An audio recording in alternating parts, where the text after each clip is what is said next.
Lukaku's return to Chelsea draws ever closer. Just the Haaland and Harry Kane deal slightly holding up the financial proceedings around this. There's a big report this morning as well revealing the 5 major transfer signings on the top of Thomas Tuchel's list this summer. We're going through that. We're taking your calls and much, much more. Hit that like button. Hit that share button. Here we go.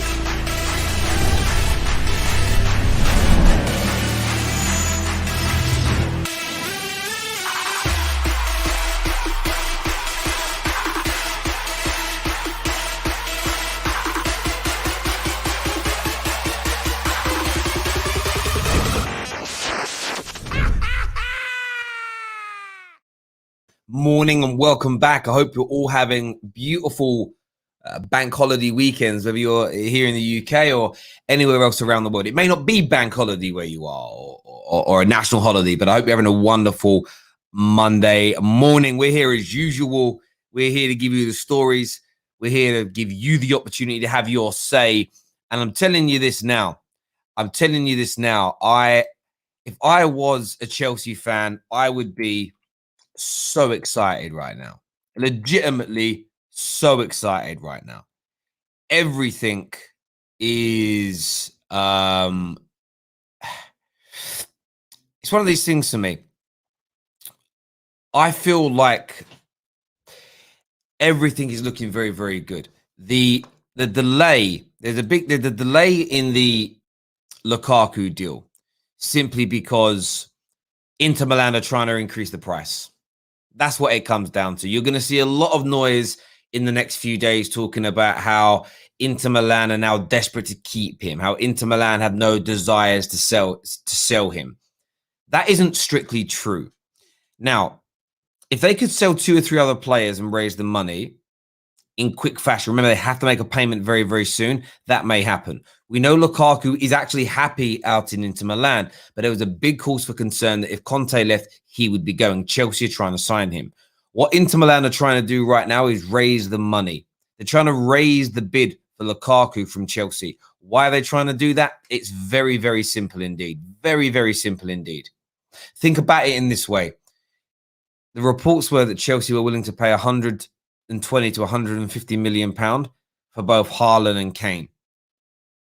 So Inter Milan are trying to capitalize on that information and raise the price. It was mooted that the amount of money it would cost to bring Lukaku from Inter to Chelsea was between 69 and 80 million pound circular.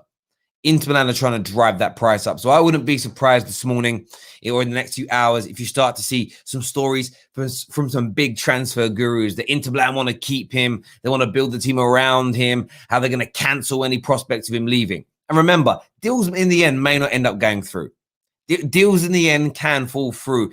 Lukaku was so close to joining Chelsea and then he joined Manchester United. So things change every single moment. But you will start to see briefings now from the Italian press, from Inter Milan coming out and basically suggesting that they're going to try and cancel the deal and stop the deal and stop it from going forward.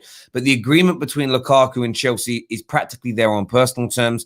Chelsea and Inter were fairly close to an agreement. Inter have now just kind of pulled the rug from underneath their feet and have pushed it. An agreement is fairly close. There is a slight delay. The Harry Kane talks and the Haaland talks of what's caused this, we say problem. It's general negotiating. This happens a lot in normal business. You work something out, you get close to a deal, and just in the 11th hour, someone changes their mind or moves the goalpost. And it's nearly always or invariably about raising more money. But Chelsea are after a prolific number 9 this year. Harry Kane, Lukaku, Haaland are their top 3 choices, and they are going to work very, very hard this summer to go and get that done. A delay probably isn't the worst thing for Chelsea either. You also have to understand that Chelsea would prefer Harry Kane to Lukaku. A delay at Inter's end, trying to get more money, could play into Chelsea's hands. It gives them more time to work on a deal for Harry Kane in the background. Remember, if the deal is presented now for Lukaku, a take it or leave it, Chelsea have then got a stick or twist. If they say no, they may not land him later. But then if Kane became available because, Kane goes mental because they employ Gareth Southgate as their new manager and he loses his shit, Chelsea will be, we could have got Kane and now we've got Lukaku. So it's going to be an interesting saga over the course of the next few weeks. There's no doubt about that whatsoever. Arjan here says, morning, Terry. Fabrizio just tweeted about Lukaku. Inzaghi has called and told him he's important to his... So you're literally telling me what I just said has happened? Are you serious? That's literally just happened. It's as if by magic we understand how public negotiations work here, or all of us do. That's a madness. I told you that would happen. It literally, we want to keep him. But at the same time, they're pushing for that price. They're pushing to get that price up. By the way, they probably do want to keep him, but they need to raise money. They need to raise the money. Sorry, that just made me die, bruv. That just made me die. Literally said to you that would be happening very soon. And if I go live and then Fabrizio tweets it, not that Fabrizio cares about me, man, don't know who I am. But yeah, that made me die. It's what's going to happen. And it's like all the time. You see it with the Sancho deal. It's good, it's bad, it's good, it's bad. You notice what we do? We always put the headline up. We put the headline up, there's no doubt. But the news stays the same. Personal terms agreed. Club's priority. That's it. There's been no update. Until Man United put a bid in, there's no further update. Same as this situation. There was no way Inter were going to publicly state, we're in financial mess, we've got to sell. They're always going to do this. Drive up price. Simple as that. Basic. But remember, there's no exact science to transfers. The world could change overnight. I'll give you an example. Let's just say Harry Kane is a bigger priority. We think he is, but let's just say he is. And then tomorrow he becomes available and Chelsea starts shopping over there for Kane. All the news about Lukaku becomes obsolete. It doesn't mean the information at the time it was presented wasn't true. The world just changes. It's like a soap opera. If you don't watch soaps regularly, you could turn it on one day and you can see that Phil Mitchell is with Kat. And you're like, hang on a minute. The last time I watched this, Phil Mitchell was with Sharon. Kat was with Kush. But Kush just died because he was with Whitney, and that jealous weirdo just pushed him onto the train tracks. I've been lied to. And you haven't. The world just changes. Relationships move on. But there we go. In terms of the other shortlist out there today. So as I say, in my view, in relation to what I've been told, Chelsea and Inter are not too far apart from coming to an agreement. There's a bit of grandstanding. There's a bit of public posturing. Chelsea are very comfortable with it right now. You'll see more briefs that he's going to stay at Inter Milan. And this may end up being true. Deals don't always get done. However, fairly close to being agreed. Expect the Italian press to be completely behind Inter in this situation, downplaying the financial problems, etc. But Lukaku is a big target. He wants to join Chelsea. He's desperate to join Chelsea. Doesn't mean he's unhappy at Inter Milan, but he's desperate to rejoin. Tuchel's a big fan. Deal fairly close in terms of terms in relation to the fee. Watch this space on that one. In relation to the other Chelsea plans out there, interesting shortlist of players. We've already gone through two of them. We know that one of the players on the shortlist out there is Harry Kane and Lukaku. We've gone through them this morning. Three other players. One I'm not too familiar on. I think it's Jonas Hoffman from Mönchengladbach is another player linked with a move there. Tchouaméni is a player that's come up on many occasions, seen as the alternative to Declan Rice. And an interesting name that came out yesterday in Amad Traore from Wolverhampton Wanderers. The reports yesterday suggested that Amad is seen as a player that they could put into as cover into that full-back position. The only thing that's going to hold up the Amad deal is the fact that Chelsea don't want to pay the asking price. Remember, Man City made an inquiry into Traore maybe 18 months ago and were quoted £80 million. Now, for a player that I don't know if he scored a goal this season, he certainly only assisted a couple.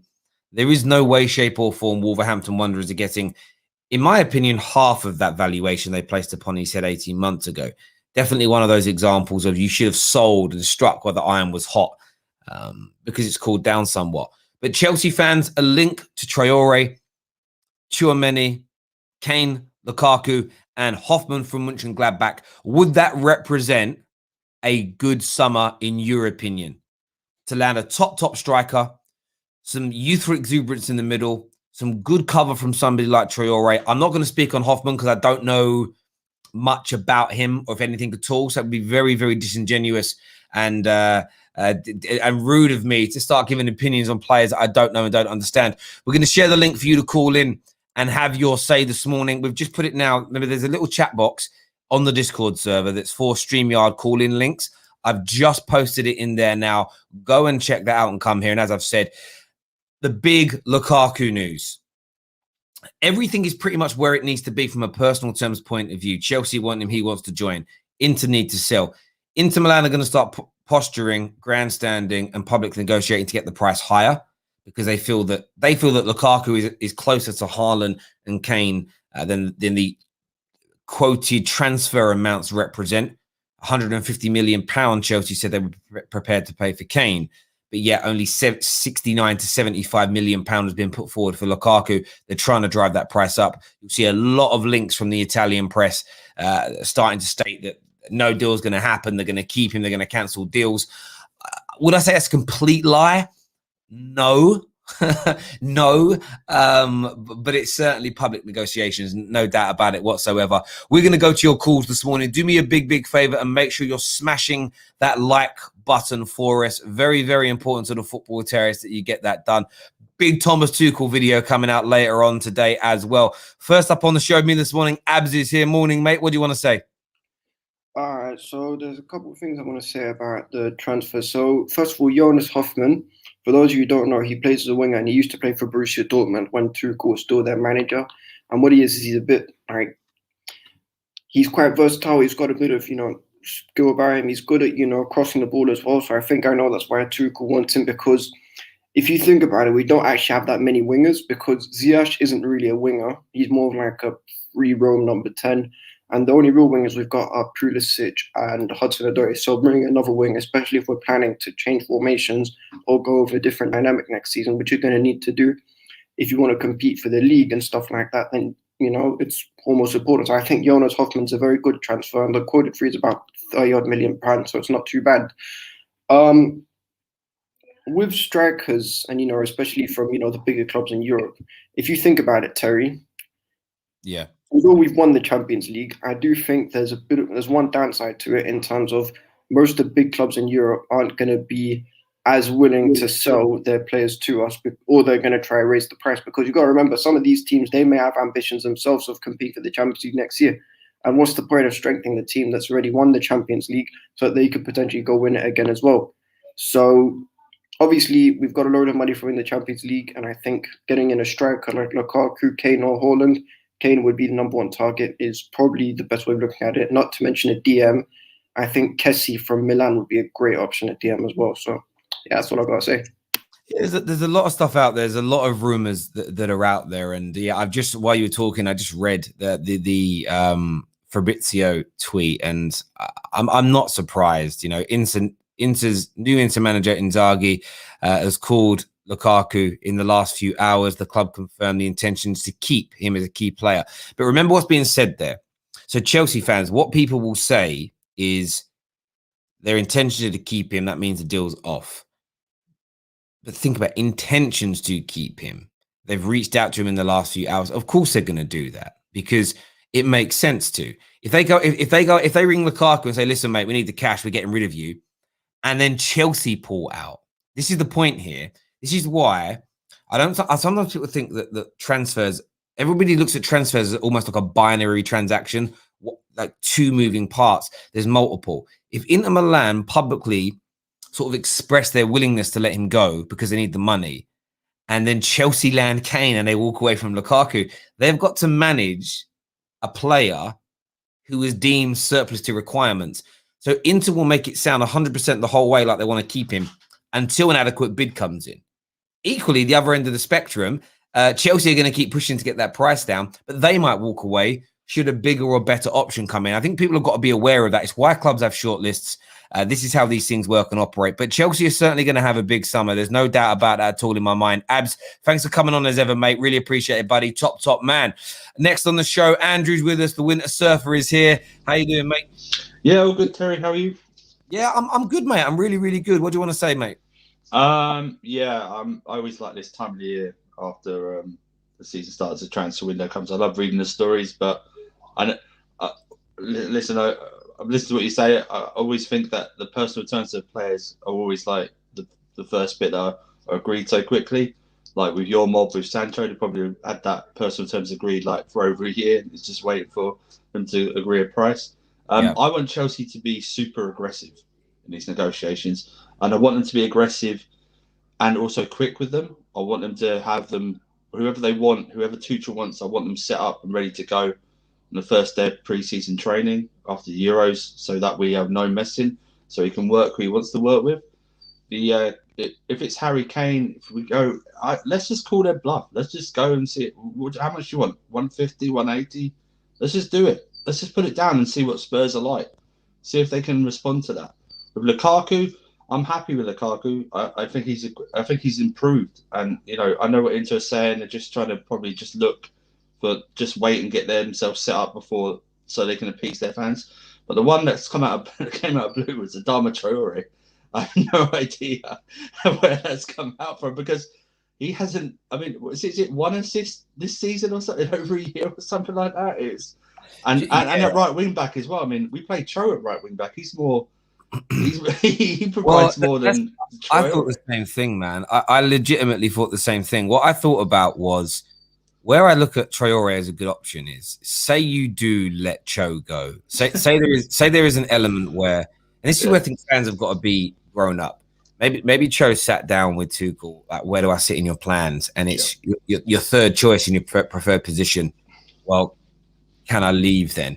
Yes, you can. It might be a case of, I think Traore might be a deal where the club is saying, if Cho leaves, we look at Traore as cover, because he could cover as third choice in an attacking position. He could cover at fullback as a cover position. Equally, he's not a bad option if you're, you're winning 1-0, you're winning 2-0, and a team's attacking you, and you need to throw somebody off on them counter-attacks because he's electric. So I look at it this way. I want to be respectful to Hudson-Odoi. Hudson-Odoi is too good to be third choice. Traore isn't. Traore is a first-team player at Wolves, but he's a third-choice player, a backup player at a Chelsea, at a Liverpool, at a Man City, and I think it works. I think you can keep Traore happy forever, being third choice at Chelsea, where Hudson-Odoi is eventually going to say, enough's enough. I need to be playing regular first-team football. So that's where I see a deal like that working. If we're going to Wolves, though, some people might disagree with me. I'd check on the availability of Ruben Neves. I really would. I'd check on Ruben Neves, because, I mean, I would have said Neto, but obviously he's out injured for the next 6 months or something like that. But Ruben Neves, I think, is very underrated, and I think he'll do well at a bigger club surrounded by better players. And also, we need to replenish that midfield as well, just for the depth, because obviously we played Jorginho and Kante a lot at the end of the season with Kovacic out and only Gilmore there. So I'd rather if we're going to Wolves, I'd rather use Traore as like a smokescreen, and then set up a deal to get Neves in, because I think there's 35 million or something. They require 35 to 40 million. I think that's a steal, because he's been exceptional for Wolves. Yeah, no, listen, Neves is one of the, again, I think Neves very much needs, like Jota did, a move to a bigger and better club, or into a more expansive team. I think if you put him into that central area for Chelsea, Man United, for City, you would see an improvement in all of our teams. I think he's become a little bit underrated, because Wolves had a bad year, but I know a lot of people really wanted him. Listen, bro, how are you feeling now, kind of 48 hours after the fact? I just love it. I mean, I'm what I said to anyone who follows me and anyone who any stream I'm on, I just say to Chelsea fans, to say, especially when it comes to like any other London club, I just say, you don't need to have this debate anymore about who's the biggest team in London. I just say, just a waste of your time and energy, and just enjoy it. Just enjoy it, because some teams never get to see their team win a European Cup, and we've won it twice in 9 years. You Oh, okay? my tea went down the wrong hole. Oh my God, that hurt. You know when you do it and it actually hurts? Yeah. I'm actually not very well at the minute either. I went to the hospital yesterday. They've basically said, the doctor said to me yesterday, I can't stream for a month because of how many streams I've done this season.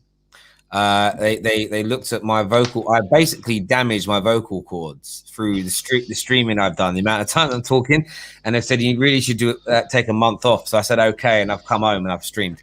It's my job. Do you know what I mean? Imagine sent to a builder, you can't go work for a month. How are you going to pay the mortgage?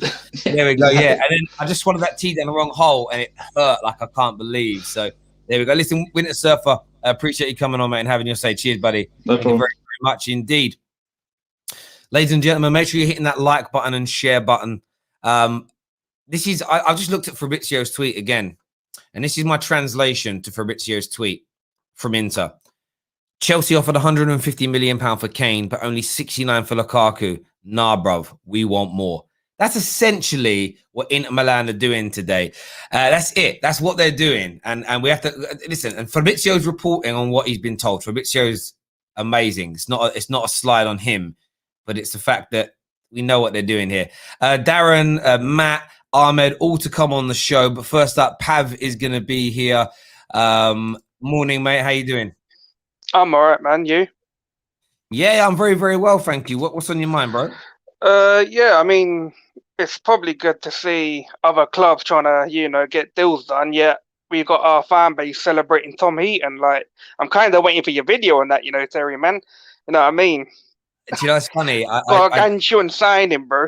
I streamed in the morning, and then I spent I had to go to hospital, and then I spent the day with the kids, and we went out and stuff. And I was out longer than I expected. So I was at my dad's house for food, and my son turned the cooker off. He went and pressed a button on the cooker and turned the cooker off, so the food didn't cook. So we ended up being there for an extra 3 hours because we had to cook the food, right? We went out and come home and the food weren't ready. I was like, I felt so bad. And we had to wait because all the prep went in from the family. So I got home, went online, and I saw 3 United fans streaming. One of them that always calls me a clickbaiter, right?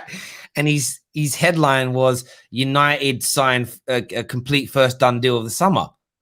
And straight away, I didn't even click on it because I knew straight away it was Tom Heaton. The reason I knew that is whenever a big signing happens, my phone lights up. People come to me, you're going to go live. Because no matter what I'm doing with family, I take my phone, my tripod, earphones, and a mic out. The proper breaking news, I go live. If I'm in the middle of a film on a walk, I'm streaming. The kids have got to look after themselves. So, yeah, I heard Tom Heaton news. I quite like it. I literally have some shame, man. I know. I love how people have been triggered by it. What's your thoughts on Chelsea's proposed transfer business, bro? I've said a few times that I think all they kind of need is a centre back and a striker, 100% a striker. If Havertz hadn't scored in that Champions League final, did you see that miss from Werner in the opening 10 minutes? Jesus Christ, they would have been on his arse if they had lost that. They do really need a striker. Not that Werner won't come good at some point, but they need to get rid of Giroud, Batshuayi, and Tammy. I think they'll end up with Lukaku. Inter Milan are just obviously playing down the reports that have been coming out for the last couple of weeks that they're desperate for money. Obviously, reason why Conte left, we all know they're desperate for money. But what's the point in trying to play down that we're not going to let this player leave now, this player or that player, when your manager has obviously left because your club's in financial difficulty.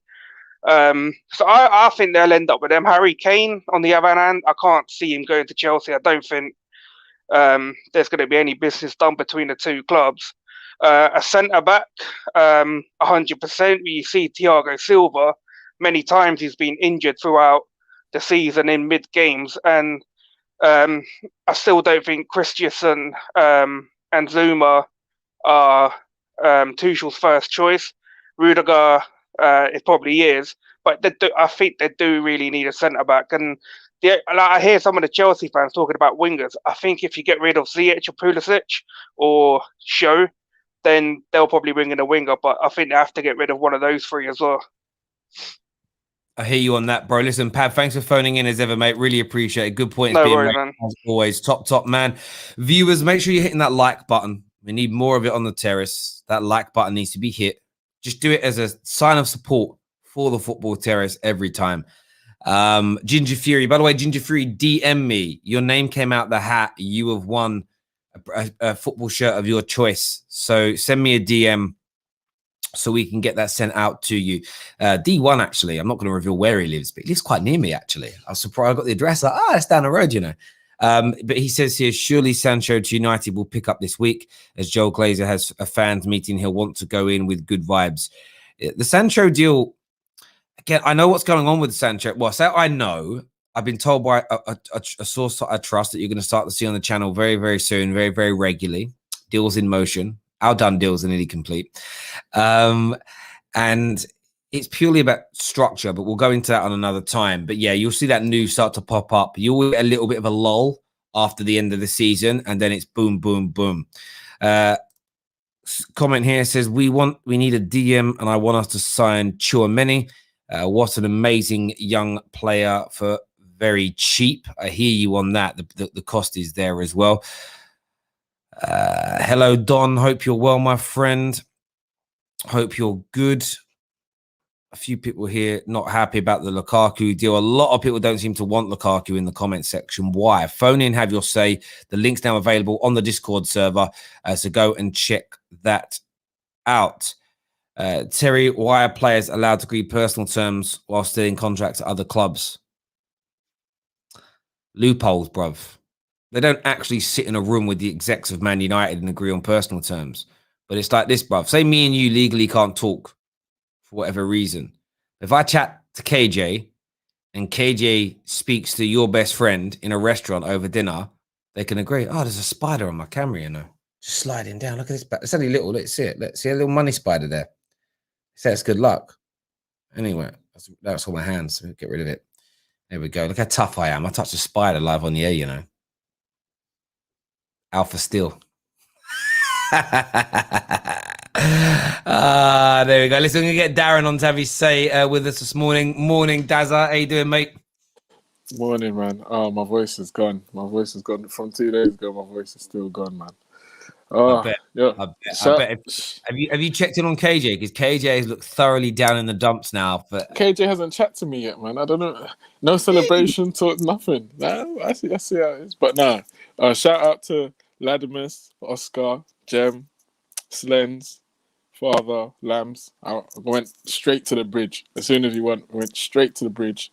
Celebrations. Oh, man, it still hasn't sunk in. I don't think it's still properly sunk in. I'm just seeing the tweets, the pictures, still watching the celebrations after the game. Oh, man, I'm too proud of the boys, man. Like, it's onwards and upwards from here, man. Fuck, bloody hell. you know what's crazy with it? Like, I am jealous, but at the same time, do you know what it is? I almost, do you know the painful part isn't seeing you do well.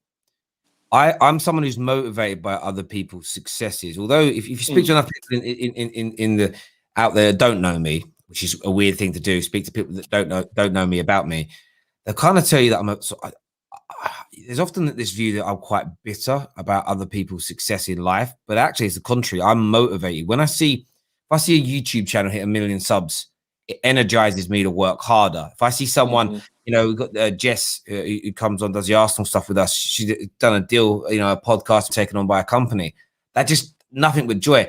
Joel from Cheeky Sport. This guy does more advertising and more. He works more than James Corden, right? He's everywhere. But every time I see a new thing, Listerine, buys a new car, doing stuff with Virgil and the like, I just look at it and go, well done.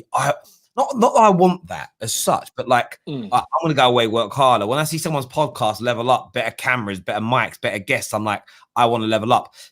I feel that way about Chelsea. So I look at it and think to myself, I want Man United. I want my club to go right. Let's come back strong. The painful part is I have no control over how they behave. Right?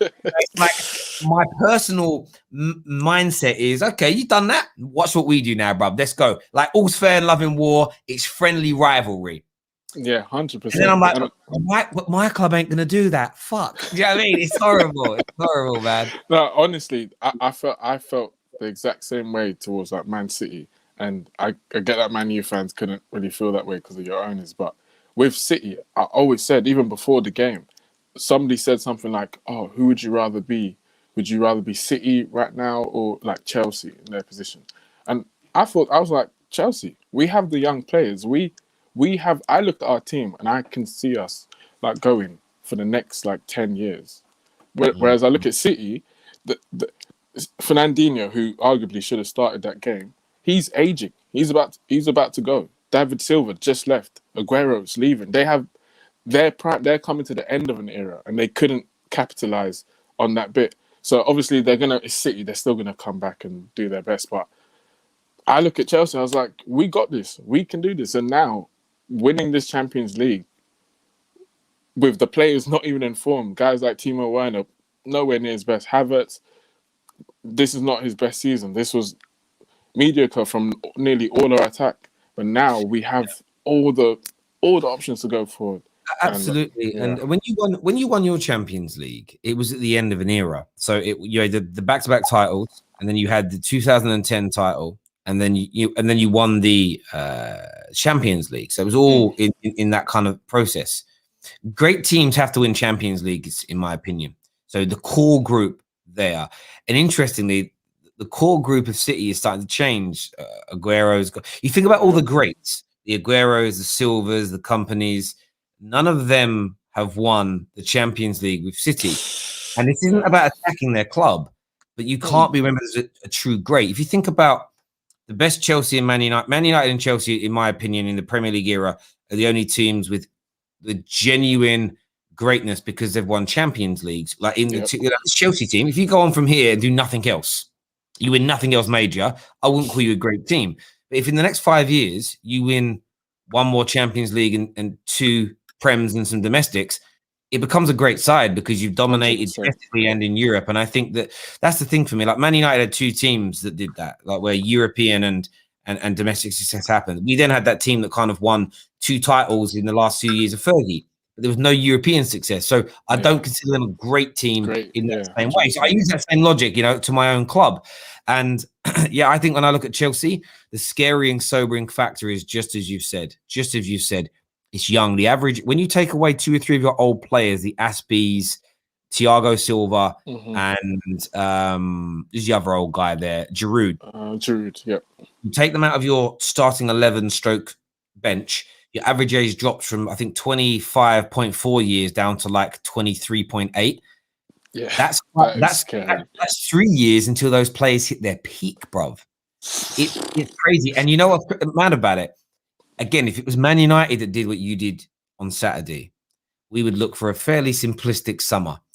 Roman has openly stated you've got this short list of players. We need some squad players to fill at the back. You are looking at a major number 9. And of course, Inter Milan are going to come out and act like we're not going to sell. But the money's got to be right. If Chelsea don't bid enough money, it's true. What Inter said today is true, but everybody is for sale at the right price. If you went up to Dortmund now and literally put 180 million pounds on the table, they would sell you Haaland. They just would. And it's around how much is someone worth. Chelsea might also look at it this summer and say, do you know what? Maybe we do wait till next year. Maybe maybe Raiola phones up and says Haaland 100% wants to join you next year. But he won't lead Dortmund till next year. Maybe Chelsea look at it and go, well, maybe we can get by with Kai. Maybe we can get by. Maybe you sign a Danny Ings on a free and go, that's for a year, and then we go big next. I don't know. I mean, it's going to be such an interesting summer. But you are going to spend. You are going to strengthen your squad, and that 100%. Needs to be. That's a sobering thought for rivals, bro. Sobering. Yeah, man. Just to add on to your point, like I said, of course, I do believe we will go for a striker, and obviously the news with Fabrizio coming out. You said it just before the guy with the super chat came in. And it's no surprise, to be honest. Like as every club would, you got to play hard to get. You're not going to say, "Oh, here, take him for free, 50 million." Because Marina, I have confidence in Marina. She will use Lukaku, Haaland, Kane, every other striker out there, just to let the club know that you are not our only option. We can go get these lot. So don't take with the piss with the price. We can just wait Yeah, we have the squad to wait. And every other player right now, if you are looking at clubs to join or move, you look at Chelsea. We just won the Champions League. We have a team where, especially if you're a striker, you can walk in and hold that position as your own. You're going to start. You're going to be the main man. So it's like a win-win in every situation for us at the moment. Absolutely. So. Daz Sweet says, rubbish, Terry. The Champions League has been watered down. Winning it now is easier than ever. Now, let me just say this now. I'm revealing it now live on the air. Later on today, we are hosting the debate. We are hosting the debate of who the biggest club in London now is. That is going to happen officially on the Terrace today. We'll throw a little bit of it where it sits within England, but we know who the biggest two in England are. It's just stupid to debate it right now because there's too many Champions Leagues and Premier Leagues to debate these things. But we are doing that debate later. I'm sure Dazza that winning the Champions League easy is going to... We saw a guy was planting that seed 6 weeks ago. Like, we saw that from the time, bro. Listen, Daz, thanks for coming on, having your say this morning, bro. Really appreciate it. Thank you. Next up, he was going to come on a few moments ago, but he had his shirt off. I could see nipple. But he's now with us. It's man like Jem. Jem's in the house. What are you saying? Yeah, I'm all right. My voice is still gone. It's got worse today. Look, I can't believe it. I know, you sound like me, bro. You sound like me after a long weekend streaming. But you seem to have a really good, nice party, man. It seemed like we celebrating yesterday as well. Yeah, I was up at Madison's rooftop party. So went down there, had a couple of drinks, and then headed back from there, chilled out, and now I'm trying to recover for the week. So. Yeah, man, all good. Listen, mate, have a couple of beers in the sun. That'll sort you right out, bruv. What's your thoughts on the Lukaku news this morning? It was always going to happen because Chelsea need a striker. No Harry Kane, no Haaland. I think Chelsea were always going to go for Lukaku. I'm not his biggest fan. Don't get me wrong. I'm not someone that's overly excited with the signing. I think it's still a risk. I think it's a risk signing. I think a lot of people would say to me, have you seen his stats? Have you seen what he's been doing in the last 2 seasons? And yes, he scores a lot of goals, and I understand that. But coming back to the Premier League, being able to consistently put in them numbers as well in what I think is the hardest league in the world, the tempo of the league's a lot quicker. For me, the proof's in the pudding with Lukaku. Yeah, we know he can score goals and he's a good player, but is he going to be the answer to our questions? I don't know. Is the answer to that? I just want to see him come in and show that. Yeah, no, listen, I totally get that. I think that's such a fair point. And Lukaku, there is that question mark because of his performances at Chelsea and Man United in the past, but he's older. Do you know what I would say, though, thinking about it? You're Chelsea Football Club, bruv, right? Yeah. You dropped... Say you end up paying 75, 80 mil for him. If he flops, you just spend the next summer anyway. Like, you know what I mean? You just turn around and go, oh, look, is it even that much of a risk? Like, legitimately, for Roman, 80 mil, what is that? That pays his insurance for a month on his yacht. Do you know what I mean? Like, it's just, in the sense, you could just go for Harry Kane the next summer or Haaland. I don't even think it's that big a risk. The part of the reason I don't get excited is just what you said there. Chelsea and strikers does not work. The last striker that came in and actually succeeded was Diego Costa, and that was nearly 8 years ago. Do you know what I mean? That's a very long time, or a bit less than that. And Morata's come in. Timo Werner's not taken off. Tammy jumped in for a season. Obviously, didn't take his chance. I don't know. When it comes to Chelsea and strikers, I just I totally get that, mate. But can you see this being a big summer for yourselves? It has to be. I think it's important who we bring in, but it's also important for me who leaves, who we actually get rid of as well. There's a lot of deadwood that I think could potentially go out the door. I think it will strengthen in areas, not only to suit this formation, but to also sort of down the lines when we have to adapt to a new formation, which we will do. Eventually teams get found out from the systems, from the styles of the way they want to play. These players that are coming in are going to have to be able to adapt to the different styles of football as well. So it's going to be very interesting to see who he believes is I see Adama Traore as one of the targets that Chelsea are looking at. yesterday as Yeah. well, and I don't really understand why. But apparently, he's looking for someone that's got a lot of pace that can play down as a right wing back. So, it's going to be interesting to see who he thinks is the type of player that needs to come in and help us excel for the next 5 years. Totally agree. And I think it's also a sign of, we had a super chat here that says, I think I called him a mad earlier. Sorry, it's a Dharma. Sorry, that's just Freudian slip.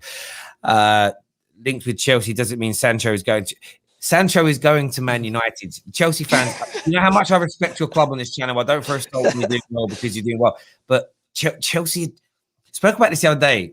Liverpool and Chelsea have made almost no attempt to sign Sancho. Do you know after nearly every single Dortmund match, they have a day off. Sancho jumps on a private jet and goes back to Manchester. It's where he spends all his time when he's not in training or playing games. He's going to Man United. It's done. It's dusted. But yeah, it's going to be interesting to see what those other signings look like and how things move forward and stuff like that. Bro, listen, appreciate you coming on, mate. Rest that voice up and we'll speak to you again soon. See you later, man. Thank you, top man. Ginger Fury says, I sent you a message, mate. I'm just under a different name. I get that. I've got like 4 Twitter accounts. Let me know what one, and I'll go and find it later. I'll get that shirt ordered. Next on the show, Matt is here with us. What you saying, Matt? How you doing, Terry? You all right? Yeah, I'm very, very well. How are you? I'm good. I'm just trying to get to the realization of it, even though I was temporarily engaged, not being able to watch the final. So it was it was absolutely madness. So I only got told because I had to take my missus out. It was her birthday. Otherwise, I'd have been in the doghouse, if you know what I mean. So yeah. So yeah. As far as the Lukaku news is concerned, look, it's one of them, isn't it? We'll just say what it is, just to throw people off the scent. People have done that for ages. Of trying to put people off. I think, in my opinion, as much as Lukaku isn't one of the players I'd like to see back in a lot of ways, because I always believe that we shouldn't have a second round. In my opinion, I think whatever Tuchel wants, we should get. We should never doubt. All the Villa game the before and the FA Cup defeat. From Saturday, it's just well and truly eroded away. Really, we're champions of Europe now, so we're more inviting to bigger players now. So it's about time, really. We should start, attracting these bigger players now. Yeah, of course. And I think that you've already got a great base. I think that's the encouraging element, really. There's a very, very strong base at Chelsea, and it's about adding the right quality in the right places. And I think you're looking to do that very, very well. And you're always going to get the posturing and grandstanding from clubs and teams. And, and then we only report, we as a Terrace, we report on the information that's presented to us. So, a few people in the comments saying, Terry, but Sancho was 100% done last year. Well, journalists were telling us that Man United are 100% confident. What is 100% from last year is the fact that the personal terms are agreed, etc. But we can only go by what we're told by sources. And if those sources get it wrong, or there's a changing of the minds last minute, or the club have briefed the media wrong, that isn't the fans' fault. That's just the way the cookie crumbles, as we say. Lukaku to Chelsea. Either, is it? So. Oh, I don't take the feedback. I read it and laugh. Yeah, I really do. I remember doing this transfer video years ago when Pedro was very close to signing for Manchester United. And we literally sat there with the Sky Sports, or the story, wherever it was, Sky Sports that reported it. The next day, 2 days later, he signs to Chelsea, and everyone was like, you're in the mud. I said, why am I in the mud? Because you said it was happening. No, I didn't. I showed you a story that said it was happening, and we spoke about it. And plus, then you turn, and then all the wood, you see the wood for the trees, and Man United pulled out. That's why he went to Chelsea. So, but my point is that even journalists that we like to attack, and we do like to go after some journalists, what they're told could be true 100%. And then at the last minute, a club or a player changes their mind and goes in a different direction, and the world changes. And people just need to realize that's how the transfer. That's why I think, for me, I see some people with the transfer window get really stressed out. Oh, I hate it. The stories, the disappointment. I enjoy the ride. I find it fascinating. I really do, as a viewer of it as well. But bro, thank you very much for coming on today and having your say. Really appreciate it, Matty. Top man. Thank you. We're gonna get Abs on in a minute. We've also got Ahmed backstage as well. Terry, you said Sancho is 90% done for like 2 years. It is. It's about 95% done. The clubs just have never agreed on a fee or a payment structure. And then sometimes they think they're there, and then someone changes their mind at the last minute. I don't know what to say about it, bro. It's as simple as that. There we go. Next on the show, Safe is here. What are you saying, Safe?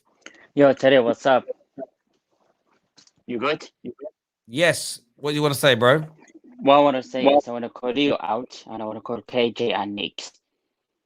For the past 2 years, you guys say that Manchester United, the way they are run, is absolutely a disgrace. I agree. You said on the football terrace that Manchester United, they keep sacking managers and they don't want, and we are run like similar to Chelsea. You said last year that you want a manager to stay for 4 to 5 year period and see what he can build, right? As soon as we lost the final, and this is why you, KJ, and Nick, every time the wind blows north, you head north. Every time the wind blows south, you head south. So you follow the wind south. You said last time that that you want Solskjaer to be sacked. You want Solskjaer to be moved on. Yeah. Why do you keep changing your mind? I don't. I mean, I don't. you do. No. You do. No. You do. No. 12 months ago, you said that we want a manager that can stay in the club for 4 to 5 years and let's see what he can build. I do. You did say that, didn't you? Yes, and I still want that, yes. So why now you want Solskjaer? Yes, why do you want Solskjaer to be sacked? Why do you not want Solskjaer to sign a 3-year contract and see what he can be built? Because this season we finished because you're missing the nuance, you're missing the reason, you're missing the context, you're missing the understanding. I want a manager to be here for 25 years, complete. But I want him to, but I want him to be good enough. And Solskjaer is good enough. How many points did you finish behind Man City in the league?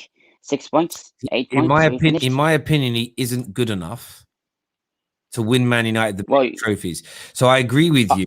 I agree with you completely that he has improved Manchester United structurally. I think he's made us a better team, but I think he's reached his ceiling.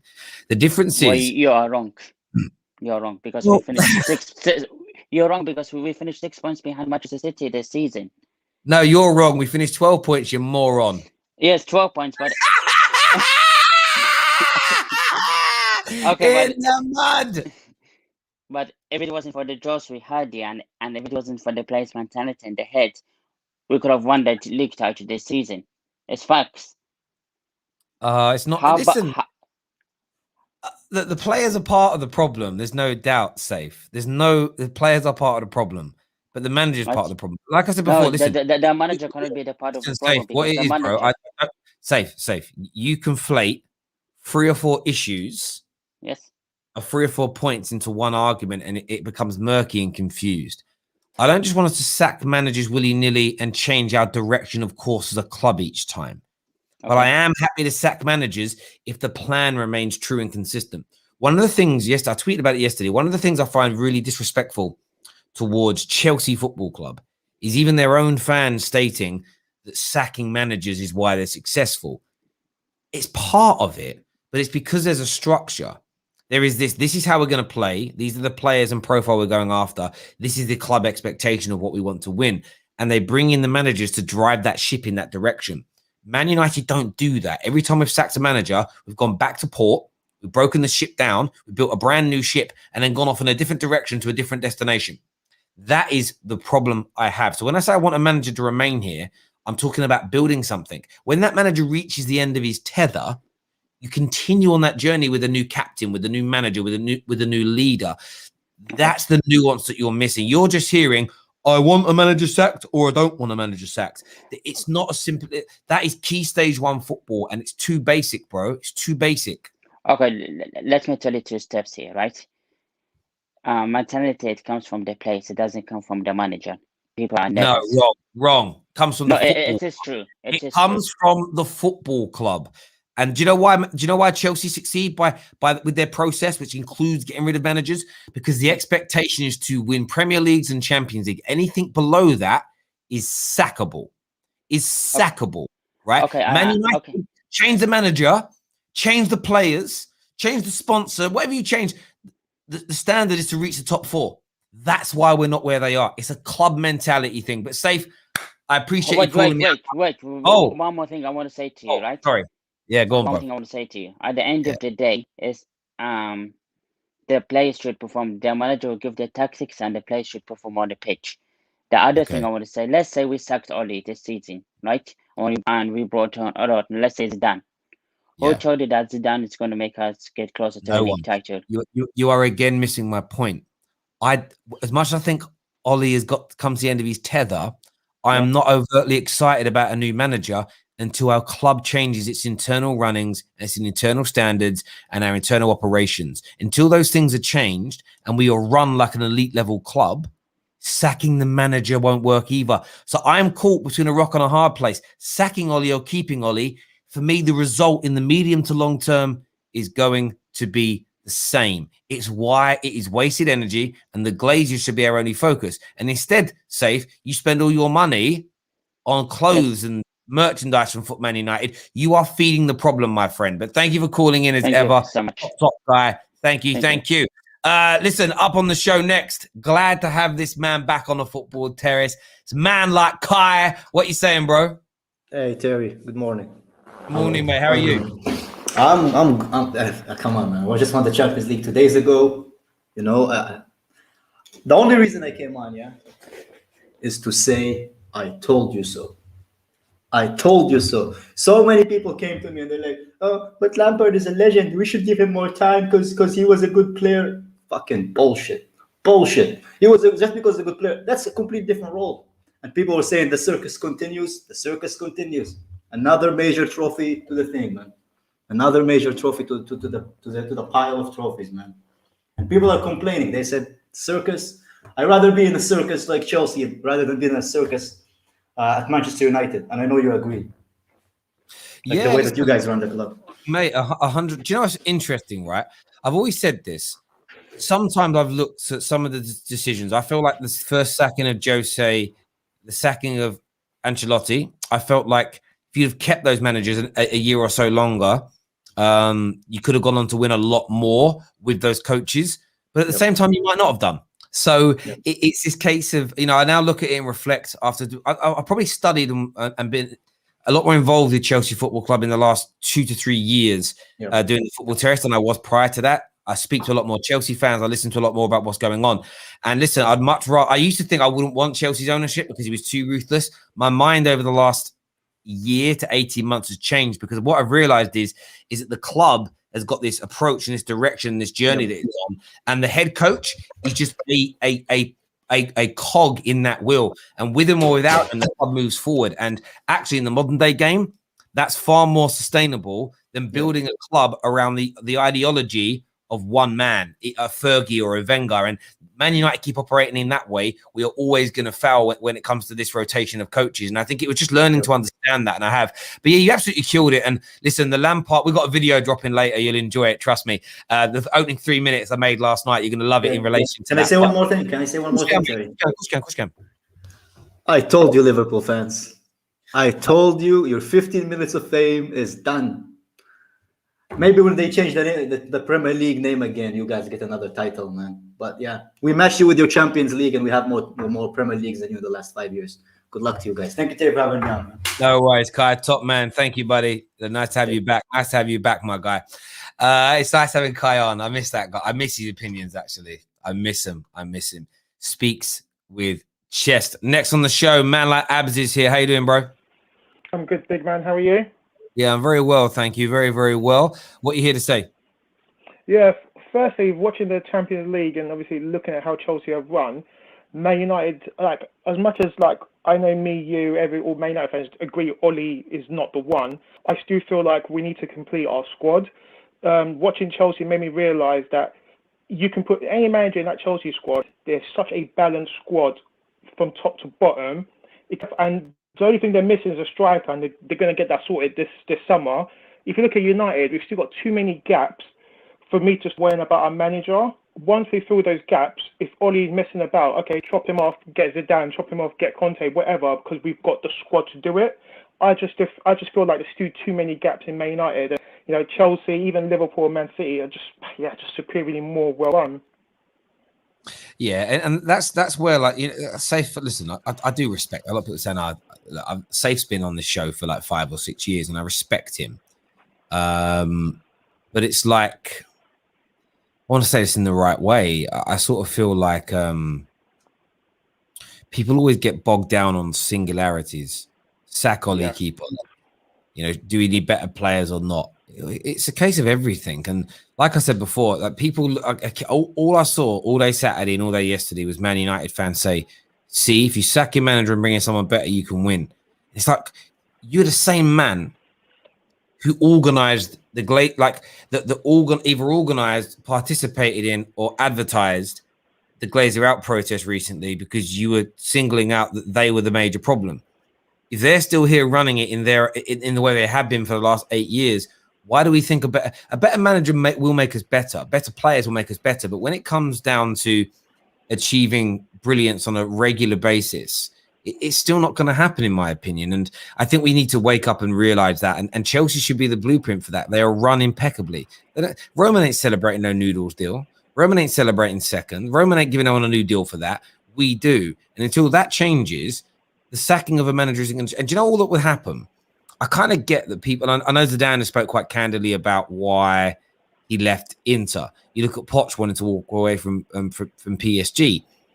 Now, Man United fans will state 100%. They will state something along the lines of, "I want Ollie to martyr himself and walk out in the same way." Great. That isn't going to change. What's it going to? You need Ollie to make that gesture for you to focus on the main problem. Get out of here. Why do you need him to do that? You shouldn't need. We know how badly run the football club is. You know, and if we bring a great manager in, he walks away after 6 months or a year because that operates, and we still don't put pressure on the Glazers, nothing's going to change. So it's almost like it's a grand gesture, but has it changed anything? Do you know what I'm saying, bruv? Do you know what I mean? It's like it's like in a black square on Instagram. What's it changed? No, it's just empty. Actions are needed. It is, because every time when people say, "Oh, Solskjaer should walk away," okay, Conte was a Juve legend. He wasn't happy with how Juve run. He walked away. Did that change anything? No, it didn't. This nonsense of Ollie should walk away, it's not going to change anything. I'd rather have Ollie there to sort out what he needs to sort out than eventually go. At the end of the day, football's moving to an era that a manager, you're there to coach the players. It's up to the club to give a manager the best possible tool to succeed. That's the thing. And at the moment, even if we bring in Jurgen Klopp or bring in Pep Guardiola, we would not win a major trophy because there's still too many holes in our team. And that's just a fact. It's as simple as that. Yeah. No, I totally agree. And that's where I look at Chelsea. And I'll be blunt, I am jealous. I am jealous of how they're run and how they're operated. And don't get me wrong, sacking Ollie, I would endorse it from is he good enough point of view? No. Yeah. Would it? And no matter who we sign as our manager, would I be swinging from the rafters saying we're back, we're going to no, because I don't trust my football club and I need to stand by. If we sign Sancho, am I going to be happy? Yes. Do I think we're going to win the league? No. If we sign Kane this summer, am I happy? Yes. Do I think we're going to win the league? No. I can't allow myself to believe. And even if we bring in a new manager, what's going to happen is this. If this manager does well, it'll be, see, told you so. People will then ignore the nuance. They'll ignore, well, what else was changed? Have Myrtle and Fletcher changed their approach? Have we changed how we operate? Have we changed the standards? Have we, what else has changed at the football club to enable this to happen? And I think that element there, and it could be, by the way, that a lot of these changes have already happened. And we're at a point where we're almost ready now for a new coach to actually take us forward because Ollie and people like that have been building a base for us to grow from. My only concern, even if that's true, is how long until the Glazers smash that foundation up and go, we're going to start all over again? That's my fear. That's my fear, bruv. And I think until people realize that, you've got to slow down. Terry, Ollie and the Glazers are the same, selling this process to the fans and players. Listen, I don't overtly disagree with you. I don't overtly disagree. But I don't know. I don't know what you mean by that. Though. What does that mean, Terry? The crazy thing is, if all Man United fans are like being honest with themselves, if we can sign 3 players this transfer window, let's say we sold a Sancho, a Declan Rice, and a good centre back, I would expect Ollie to challenge for the title because I feel like our starting 11 is now comparable to compete for a major trophy. But we don't have that. And to start saying that it's a process, because it is a process. I think we've got some fantastic players, but there's still that imbalance. And if you watch the Villarreal final, you saw it from we're still too one-sided in our attack. Even when we dominated possession, we was playing with 2 holding midfielders, which didn't make sense to me. And our right-hand side was non-existent. We still need to sort of solve those problems. 100%, mate. 100%. Couldn't agree with you more. Listen, Abs, thanks for coming on, having your say this morning, mate. Really appreciate it. Top man. Next up on the show, we're gonna get Ahmed to come on. Ahmed, who do you support, buddy? Hi, Terry. This is Ahmed. Love your show, by the way. Thank you very, very much. It means a great deal to me. Who do you support, mate? Chelsea. You're a Chelsea fan. What are you here to say this morning? I don't agree with what you just said just now with regards to Ole. I feel that any person who is coaching, means he as a manager, he needs to improve his players. And with regards to this, let's say, see the term means in regards to Lampard, he was there, he improved the players, but he did not get the results. Once he didn't get the results, he went out. In came Tuchel. Tuchel made the ship much better. He organized the team in such a way that they were not conceding goals, and it made the jobs of the forward attacking players much more easier because now they didn't have to they didn't have to run back and defend as much. I agree that if Man United had a world-class manager, we would play better football, even without signing anybody new. Completely concur with you on that. I'm talking about sustainability over a course of time. Chelsea, the reason Chelsea system works is if you're a player or you're a manager and you don't achieve what the club standards are, they bin you off. Man United standards, Man United operate in the same way, but our standards are just lower. I completely agree with that part. But do you think under Ole, any Manchester United player has become better? Other than if I say, let's say, because Bruno has been the one who has been guiding you off since the time he has come in. If you remove Bruno's numbers, I agree. I would say there's been patches for players where they've looked better, but has it been sustainable? No, and that's because I don't think Ole's a good enough coach or manager. Exactly my point. I think you have created the base, but I feel that the next manager, be it Posh or Zidane or someone else, let's say, whoever comes in has to improve those players in their positions, like Tuchel has done with regards to the current team. Yes, 110%. And I swear this on my children. All my fears and worries about our structure and our standards damaging a better manager coming in and it's still not working. I swear this on my children. I pray that I'm wrong. I pray that between Ollie and John Myrtle and Darren Fletcher and everybody else at the club, that they have built something that the Glazers have signed off on, and that's going to be the new direction. There is new standards. There is everything else, and we're just waiting now for a better manager to come in and steer the ship. I pray that my pessimistic view is false. That isn't what's going on, because I'll just be happy. I'm a content creator. I'm a football fan. Do I care about being right? No. In terms of, I just don't. If it turns out that, say Ollie leaves next summer, Zidane comes in and we win the Prem back to back, we're doing well in the Champions League and everyone's, Terry, see, he told you a better manager would work.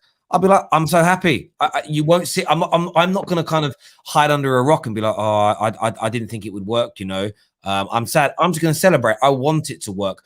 But like I said, what I won't ignore is what fundamental changes are going to be made behind the scenes and maintained for that to be successful. And I think a big part of it, forget process for a minute and forget how you sign players. It's the standards. And your standards at Chelsea are impeccable. It's win the league and Champions League or you're sacked. If you perform 8, 9, 10 out of 10 every single week, 90% of the time, as a player, or we sell you. There's no sentiment. There's no like Man United would keep Tammy Abraham for another 3 or 4 years out of sentiment, and it's crazy. Like I look at everyone knows I love Rashford. If Greenwood goes next levels next year, and Sancho comes in and kills it, and Rashford can't play, you're not going to see tweets from Terry Flewers. That's me saying, "Oh, what about the development of Rashford? This ain't fair." No, it's dog eat dog at the elite end spectrum of any industry like this, and I want to see that from. And when we start behaving like that as a club, then we start winning again. But we're too soft. I completely will agree with you with regards to those things. Standards are low, so that's my point. All those things change. The manager for me, Potter makes us play better football. Zidane makes us play better football. Without all those other things being a prerequisite, we're not going to achieve what the likes of City and Chelsea and Liverpool have done in recent years. Great call, Ahmed. Thank you for coming on and having your say. Do you know what I love about that? Do you know what I love about that call? We disagree on certain points, but overtly we understand each other. We listened, and I like that, my guy. Thank you, top man. Thank you, buddy. Have a nice day. You too, buddy. Chelsea hold a record in the Champions League for the fewest goals conceded. 4. You only conceded 4 goals in the whole Champions League. That is a madness, Chelsea. We're going to do one more call today, and we're going to go to Dark Side User. Welcome back to the Terrace, buddy. What do you want to say? Hi, Terry. Thanks for letting me on, mate. Been waiting a long time. No problem. Yeah, first of all, I'd like to respond to Kai. Like, where have you been hiding since the beginning of the season when you was pushing out your chest, mate? Now, if Chelsea hadn't won the Champions League, would you come on the show today pushing up your chest? I don't think so. In the words of Albert Moreno, get out, get out, get out. Right, I said that, Terry. Well done to Chelsea. You won the Champions League, well deserved. I won't get overly gassed because your history shows you change your managers all the time. No matter what they do, you will switch your manager. So don't think Tuchel is going to bring a new dynasty to Chelsea, because you've had Ancelotti, you've had Jose Mourinho, you've had Sarri, you've had Conte, you've had all these top-class managers, and you've fired every single one of them after they've achieved for you. You will still do well, but I do not believe you're going to have a dynasty like you think you will do. Why don't you think? I just want to know what you think about that, Terry. Look, I think it's like I said earlier. I think Chelsea have changed my mind somewhat in the last 3 or 4 years, in the sense of they have won a few more league titles if they'd have stuck with the original Jose when he first came in, and with Ancelotti. I think they could have won a few more, but I don't think any Chelsea fan would undo their history now. I don't think they'd give up all the titles, all the Champions League since the original Jose appointment to give their managers an extra year or 2 each at the risk of winning less than they have now. I think Chelsea fans would, and this is for Chelsea fans to answer as opposed to me. I think they would stick rather than twist for more. I do think they went a little bit off. No, I don't mean that. Yeah. What do you mean then? What I mean is facts show that, as you always talk about, when you was talking about Lampard and I was talking about him building a dynasty, and you said your history shows you don't build, and that proven and you don't give youth a chance, you will bring in someone more experienced, and that was proven with Lampard. Soon it started going wrong, they got rid of him. My point I'm trying to make is, so again, but the thing is, but what we've learned about Chelsea won't do well. No, so it's not about facts here. But you're missing the nuance here with Chelsea. There's been a change in Chelsea, in my view. So when they started bringing the youth players through a year or so ago, I wasn't scathing of it. I just said, it's great they've done that, but the ones that are good enough will make it, and the ones that are not will be shipped off. And we're starting to see that happen. That's because they're ruthless in their ultimate pursuit, which is to be Premier League and European champions. If you're good enough, you play. If you're not, we move you on. From a manager's point of view, if you're getting the best out of the squad we've given you, you stay. And the best is winning leagues and winning Champions Leagues. You stay. If you don't, you move on. They went a little bit wrong, in my opinion.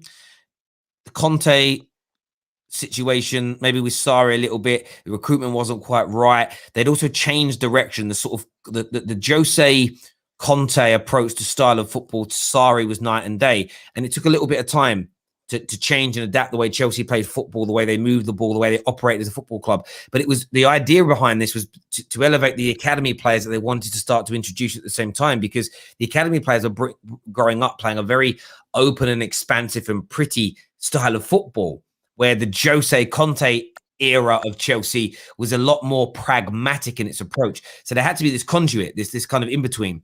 And Sarri did that. They moved Sarri on because they just realized he wasn't good enough. They brought in Lampard. In my opinion, it's a bit of a stopgap because they had the transfer ban to kind of steer the ship in this direction they were going in. Until but everyone was saying that Lampard was a stopgap. Everyone was saying that Lampard was the future. Let me finish. They brought in Lampard as this stopgap until, if he turned out to be good enough, great.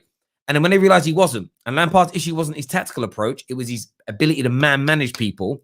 They bring in Tuchel and it moves forward. What you're missing is that the Chelsea journey, the Chelsea approach, the Chelsea ethos has remained the same throughout. They just add coaches in to supplement the team that's in front of them. What they're not doing is what Manchester United have been doing, as an example, where they throw the baby out with the bathwater when they sack a manager. So if they get rid of Tuchel tomorrow because they don't want him anymore, their journey and their approach and their mantra, their ethos, their philosophy, their DNA continues in that direction. You're either with us or you're against us. That is the approach of a brilliantly run football team. Now, there's always going to be up and down turns. There'll be cycles. Yeah, but that's what I said. That's what I said. I was talking about Tuchel. I said what about it? Build the destiny, the dynasty. That's what I said. But that's the point. That doesn't matter. That doesn't matter to Chelsea. Chelsea will do. Bro, you're missing the point, my guy. Chelsea build the dynasty.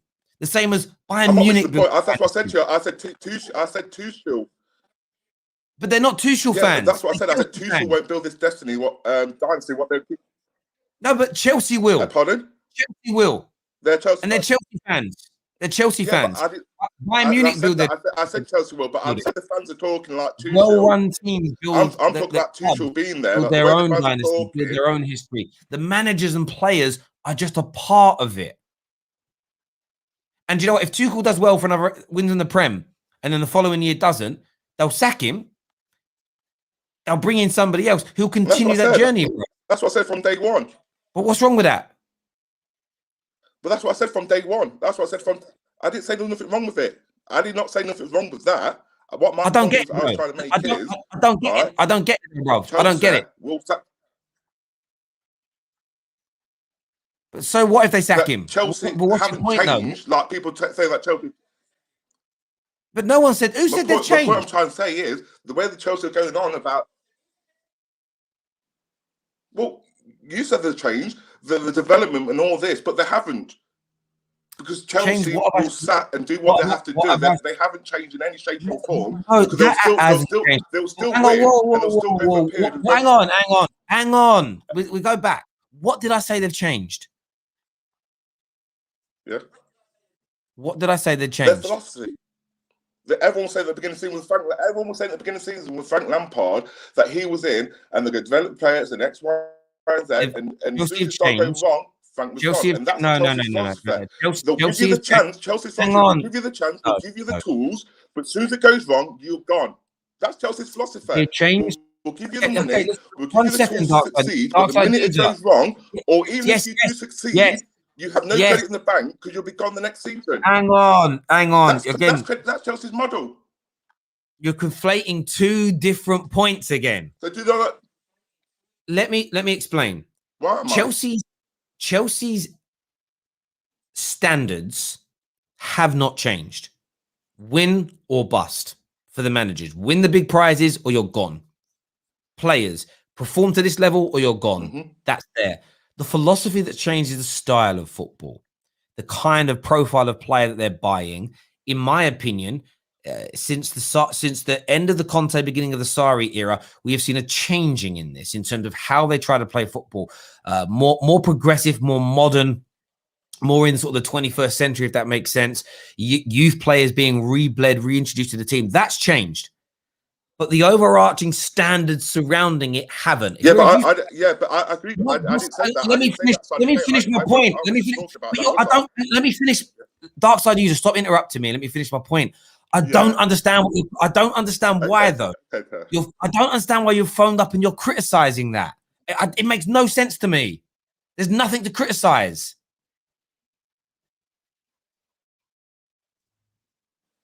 I'm just pointing out that the way that they haven't changed in the way that they will sack managers and do what they've done, what they've always done since Abramovich took over. That a manager's shelf life at Chelsea is the minute it goes wrong, you are gone. You will not be given the time to come out that dark side. Why does that matter? Why does that matter? You're not answering that question. I thought this was an opinion show. I'm just giving an opinion. I'm just giving an opinion. You've been a regular caller, and I respect you on the terrace, bro. But nothing you're saying is relevant because we know that Chelsea operate in that way, and it's what yields them their success. Chelsea fans love every manager that comes in. Gassed about Tuchel then. And generally, when they get sacked and they go on to someone else, they move on quickly. Do you know why? Because they're Chelsea fans. They support Chelsea Football Club, not Tuchel Football Club. Not Lampard Football. Some support Lampard Football Club, to be fair.